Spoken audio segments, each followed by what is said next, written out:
Bonjour à toutes et à tous. Aujourd'hui, on va plonger ensemble au cœur d'un des textes les plus puissants, les plus bouleversants de la littérature française.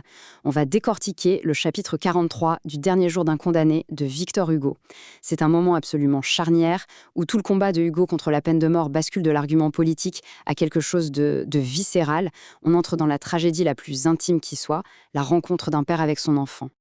Allez, on entre dans la cellule avec le narrateur. La porte s'ouvre et là, une vision de pureté absolue. Regardez bien les mots que choisit Hugo. Fraîche, rose, grands yeux, belle. Ce sont des adjectifs d'une simplicité désarmante, presque enfantine. Hugo ne fait pas de grandes phrases, non. Il nous montre l'innocence, la vie à l'état pur. Et ce portrait crée un contraste d'une violence inouïe avec l'univers gris de la prison et l'ombre de la mort qui plane. Face à sa fille, le père est complètement submergé. Ses gestes sont frénétiques, presque sauvages. Il l'attrape, il l'assoit sur ses genoux, il la couvre de baisers. Et attention à cette expression dévorée de baisers.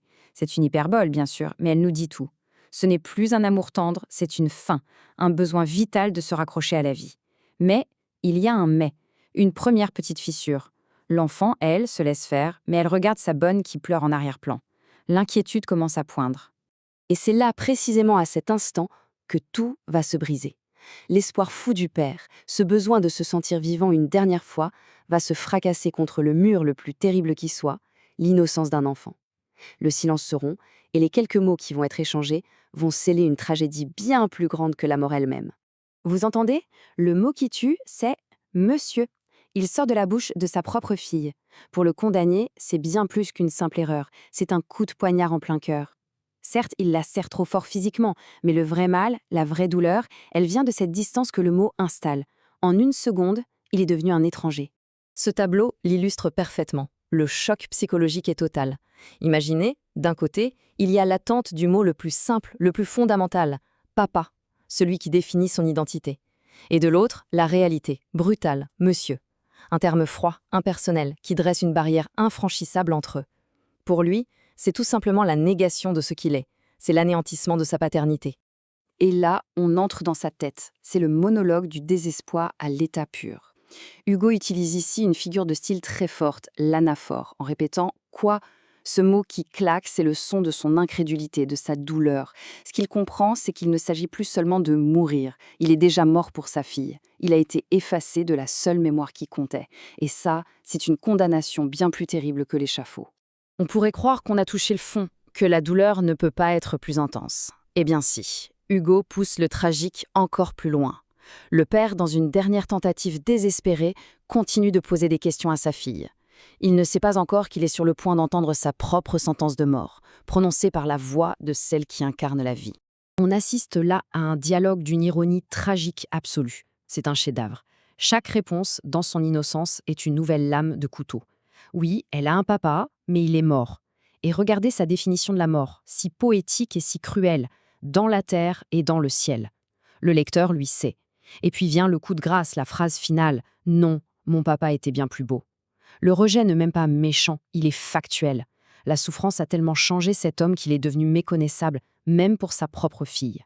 Dans un dernier sursaut, le père remarque un bout de papier que sa fille tient dans la main. Il s'accroche à l'idée de partager un moment normal, un dernier geste de père. Il lui demande de lire ce qui est écrit dessus, comme pour un dernier exercice de lecture partagé.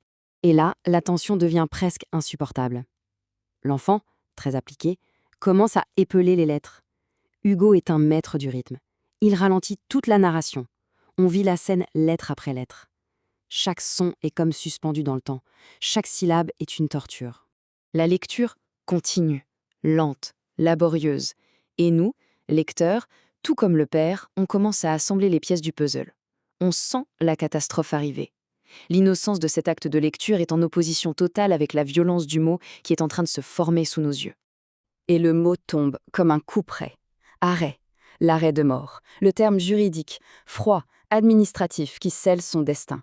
Et c'est sa propre fille qui le prononce, transformant cet ultime moment d'intimité en la confirmation finale de sa déshumanisation par le système. Cette phrase résume toute l'horreur de la scène. Le père arrache le papier des mains de sa fille, qui bien sûr se met à pleurer de peur. Elle ne comprend pas. Pour elle, ce n'est qu'un papier pour jouer. Pour lui, c'est la fin de tout. L'espoir est mort. Bon, maintenant qu'on a revécu cette scène intense, prenons un peu de recul et passons à l'analyse. Comment Victor Hugo réussit-il à construire une scène d'une telle puissance? Vous allez voir, rien n'est laissé au hasard. C'est une véritable mécanique de précision où chaque mot, chaque figure de style est là pour servir l'émotion et surtout l'argumentation. Ce qui est fascinant, c'est de démonter la machine de l'écrivain. Regardons juste 3 de ces outils. L'anaphore, on l'a vu, avec la répétition de quoi, qui rythme la plainte du père. L'antithèse, avec la terre et le ciel, qui oppose la réalité brutale de la mort à une vision poétique d'enfant. Et enfin l'hyperbole, dévorée de baisers, qui transforme l'amour en une fin, une urgence absolue. Ce mot, plaidoyer, il est crucial. Le roman entier et ce chapitre plus que tout autre n'est pas qu'une histoire, c'est un plaidoyer. Hugo n'écrit pas pour nous divertir, il écrit pour se battre. Il utilise la fiction comme une arme pour défendre sa cause, l'abolition de la peine de mort. Et c'est là qu'on touche au génie de Hugo. Son argumentation, ce n'est pas un traité de droit froid et abstrait. Non, il choisit de nous prendre aux tripes, de nous toucher au plus profond de notre humanité en nous montrant l'impact de cette sentence sur le lien le plus sacré, le plus universel qui soit, celui qui unit un père à son enfant. Donc, le point essentiel à retenir, c'est celui-ci. Chaque détail de cette scène a un double objectif. Oui, raconter une histoire poignante, mais surtout nous faire ressentir physiquement l'inhumanité de la peine capitale. Hugo veut qu'en refermant ce chapitre, on ne se dise pas « quelle triste histoire », mais plutôt « quel système monstrueux ». C'est ça l'argumentation par l'empathie. Ces mots concluent le chapitre. Après cette rencontre, le condamné est vidé. Il n'a même plus peur de la mort, parce que la vie vient de lui reprendre ce qu'il avait de plus cher. Cette rencontre n'a pas été une consolation, ça a été le coup de grâce. Ce que Hugo nous dit, c'est que la peine de mort ne tue pas seulement un corps. Elle détruit l'âme et tout ce qui rattache un homme à l'humanité, bien avant que le bourreau n'arrive. En conclusion, on voit bien comment la douleur intime de cet homme devient l'argument politique le plus puissant qui soit. En nous faisant partager cette souffrance absolue, Hugo transforme une tragédie personnelle en une cause universelle. Il nous force à regarder au-delà du crime commis, pour voir l'homme, pour voir le père, et pour voir l'injustice d'un système qui brise les cœurs bien avant de trancher les têtes. Toute cette analyse nous laisse avec une question fondamentale, une question qui dépasse largement ce livre. C'est l'interrogation que Victor Hugo nous lègue et que je vous pose à mon tour. Face aux lois, face au système, quand la logique et la raison ne suffisent plus à convaincre, est-ce que l'art, en faisant appel à nos émotions, a le pouvoir réel de changer la société ? C'est sur cette réflexion que je vous laisse aujourd'hui.